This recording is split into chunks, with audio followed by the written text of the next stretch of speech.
problems this year. We made a conscious decision to cancel this year's edition of the Subway Maracas Open Water Classic 2019.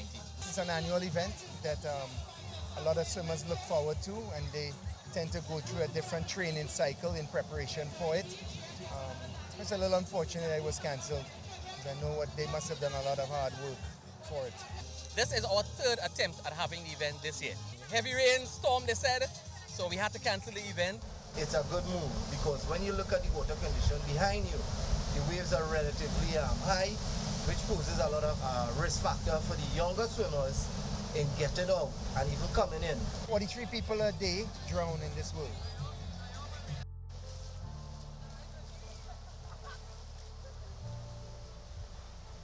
We came to swim open water, but they cancelled. I started swimming 3 years ago, 3 to 4 years ago. I did it just as a recreation, but never as a sport. I can't remember the first time, but I was 3 years old, and there was a swim class in my kindergarten. I like swimming. I've been swimming from the age of like 5 years old.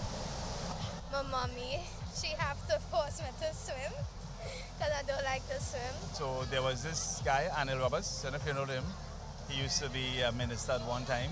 He was also one of the country's top coaches. He saw Rebecca and he recognized her ability to swim, and he said he should get this girl into swimming. After I came home from school, I would go and swim. Before school, I would swim. So swimming is my entire childhood. I was not forced, and it wasn't my decision, but it was my father's decision, but I did not feel anyhow or like forced, but I went on with it. Dizzy? Oh yeah, he was swimming already today. Yeah.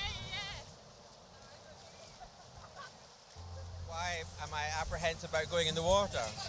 It's because I find it, well, it's deep, it's dark, there could be any creatures out there, you just don't know. So, yes, it's hard to go out into that water. There's always a mix of nervousness, excitement, hesitation, you know.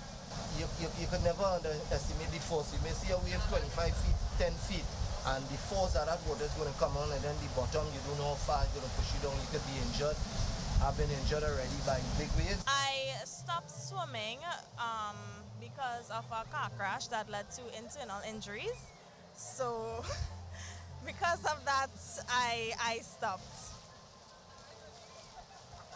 You can never tell where you end up. And being able to swim, being a competent swimmer, could also assist you in, keeping people safe because you're going to be more aware. Swimming account for more scholarships than most other sports in Trinidad and Tobago, and it's a sport that people could continue to enjoy well into the late stages of their life. I never thought I'd ever go in open water, but I thought it's a good challenge for me. My son does triathlon, so I've kind of taken it up since I do all the training with him. Well, I'm actually training for an Ironman race next year in Uruguay, so I decided this would be a good race, just do some swimming, and I always wanted to do a longer open water race. I'm also training for half Ironman in May in Chattanooga, Tennessee, so I thought this would be a brilliant opportunity to train. Same life for you, Johnny. Yeah, so I started doing triathlons this year and just finished my first half Ironman and looking forward to doing the next one soon. So this was like a training event for me as well. To see these children handling themselves as 6-year-old and all kind of things, 7-year-old going out there and swimming, I feel real good about that.